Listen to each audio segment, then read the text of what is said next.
Cyber criminal माने तांकर आर्थिक लेन देन पाई विभिन्न अकाउंट को व्यवहार करुचंती जो अकाउंट को मूल अकाउंट कहा जाउची। मूल अकाउंट होची सेही अकाउंट जो क्षेत्र रे अकाउंट होल्डर विभिन्न समय जानी थांती एवं किछि क्षेत्र रे जानी न थांती जे सेमानक नारे थिबा अकाउंट को ए प्रकार अपव्यवहार हेउछि बोली। किछि क्षेत्र कोन हिथाय ना अकाउंट होल्डर रो कागज पत्र आनिकी बैंक रे सेमान नार गोटे अकाउंट खोला ही थाए से लोक जानी न थाए जे तार नार गोटे अकाउंट खोला हिची एवं से अकाउंट रे ट्रांजैक्शन होची। आउ किछि क्षेत्र कोन हिता ना नोइंगली हिताए जो लोक तार अकाउंट को परिचालना करूची से अकाउंट परिचालना करूथबो ताको लोभ देखा हिथिबो जे तम नारे जो अकाउंटटा अछि सेथिरे किछि पैसा आसीबो एवं पैसा जीवो एवं विभिन्न ताको बाहाना देखाई थाए जे जेमती आमर किछि होची बिजनेस ट्रांजैक्शन अछि आम अकाउंट रे कले आम टैक्स लागिवो तम अकाउंट रे टिके आमे कर दबु बा ए प्रकार किछि बहाना देखि के सेमन राजी कराई जाइथिबो एवं आ गोटे कथा कह जाइथिबो जे तुमको एतिकी टंकार ट्रांजैक्शन कले आमे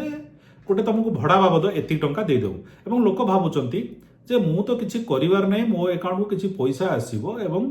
सी तांकर से पैसा नेबे मते घरे बसिकी किछि पैसा मिल जाउची सेति पई सेमाने से अकाउंट गुडा को व्यवहार करने परमिशन दे दूसरी। तो यही प्रकार जो रोचे अकाउंट ताको मूल अकाउंट कहता है एवं एथिरे जो तदंतकारी संस्था रोचंती तदंतकारी संस्था को भारी असुविधा होता है जो तदंत करें मूल पाखे पहुँचापी जे से पैसा कुआठू आसला कुआड़े गला कौन हो पाइबा भारी हूँ कष्ट हो जाए कहीं ना जो अकाउंट धारी रही जी सी आइदर किसी जान था दीटा केस नोन केस हो बा अननोन केस हो दीटा केस रे से ट्रांजैक्शन कला किए से पैसा कौन है किसी जान था किसी क्षेत्र में से पैसा उठेकी भी दे था। तो ये सब हूँ मूल अकाउंट बोली एगुड़ा कहुच्छी से प्रकार करवा उचित नुह जदि कौन व्यवहारकारी देखुंत गोटे अकाउंट रे अनयूजुआल ट्रांजैक्शन होची जने कहिछि मो ट्रांजैक्शन करिवि थरे अदे कि चिन्हा पर्यायर गोटे आवश्यकता दृष्टि नियम अनुसार तो करबा कथा नुह हेले भी जदि किए सांग साथरे करूची थरे अदे कर देई पारे किंतु जदि गोटे अनयूजुआल ट्रांजैक्शन सब बेले होची ताले सतर्क हो जिवार अछि जे किछि एठी गोटे असुविधा हेले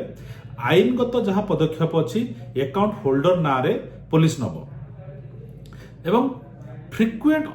पैसा आसीबो फ्रिक्वेंट होची ताको विड्रॉ हबो एगुडा को सिंबल जे पैसा आसीबो बा जीवड़ा होची तार सिंबल बेले कोन हिता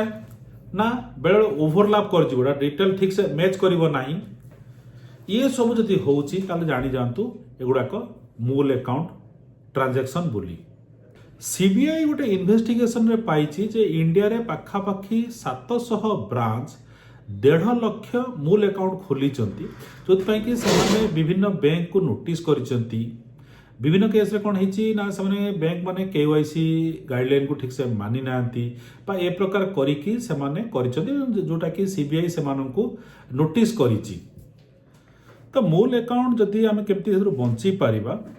प्रथम कथा है आपण जो व्यवहारकारी मैंने अच्छा निजर अकाउंट डिटेल क्या सहित सेयार करूँ ना जो आवश्यकता अच्छी से सेयार करूँ जमी कहली कौन जगह किसी भड़ा टाइप अकाउंट को लगे पैसा मिल जाव से एमती लोभरे पड़तु ना कहीं लोभरे पड़े कौन हम जब किसी साइबर क्राइम सहित आप अकाउंट इनवल्व अच्छी आप अकाउंट फ्रीज हो जापे और सहित जब अन्य किसी लीगल एस्पेक्ट आसीगला पुलिस बा अन्य तदंतकारी संस्था आपण एक्शन नहीं पारती आप बंधा होकर जेल जावा पर्यंत परिस्थिति भी हो जापे आप अकाउंट को भड़ा लगेवा जोगु कौन प्रकार लुब्रिकेटिव आसूची ऑफर आसूची जे आपण घरे बसिकी काम करें ये किसी ऑफर आसूची जो आप बैंक डिटेल देवाई पड़ो आप बैंक को पैसा आसो से भाया किसी संभावना अच्छी से सतर्क रुहतु जे आप क्या बैंक अकाउंट डिटेल दौरान से केते पैसा आसूची सेटा को प्रॉपर्ली मॉनिटर करंतु जे पैसा कोठू आसिला केते टंका आसिला रेगुलर इंटरवल आसुची बा सेतरे किछि इरेगुलारिटी जदि रहउची ताले ताको अवॉइड करंतु से सब भितर पसंद नै काहेकि ना से पैसा जदि सोर्स कौन प्रकार बेआईन होइथिबो आजिका दिन सिस्टम एमती हो गलानी बैंक हो बा जो इन्वेस्टिगेटिंग एजेंसी अच्छंती आपण अकाउंट को सांगे सांग ब्लॉक कर देबे एवं ता छडा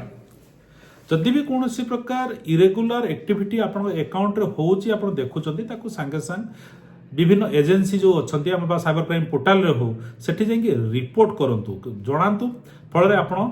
କୌଣସି ହେଲ୍ପ ପାଇବାର ସମ୍ଭାବନା ରହିବ। କିନ୍ତୁ ଯେ ମୋତେ ପଇସା ମିଳିଗଲା ବା ଏମିତି ଲୋଭର ବଶବର୍ତ୍ତୀ ହେଇକି ତାକୁ ଯଦି ରିପୋର୍ଟ ନ କରୁଛନ୍ତି ଆପଣମାନେ, ସିଏ ଭବିଷ୍ୟତରେ ଆପଣଙ୍କୁ ବିପଦରେ ପକେଇଦେବ। ତା ସହିତ ଏଇ ଯେଉଁ ଗୋଟେ ଜିନିଷଟା କହିଲୁ ଯେ କେମିତି ନିଜକୁ ସିକ୍ୟୁର କରିବେ, ତା ସହିତ ଯଦି ଆପଣ ଏ ଘଟଣାଟା ଠିକ୍ସେ ବୁଝିପାରୁଛନ୍ତି ଯେ ମୁଁ ଏହା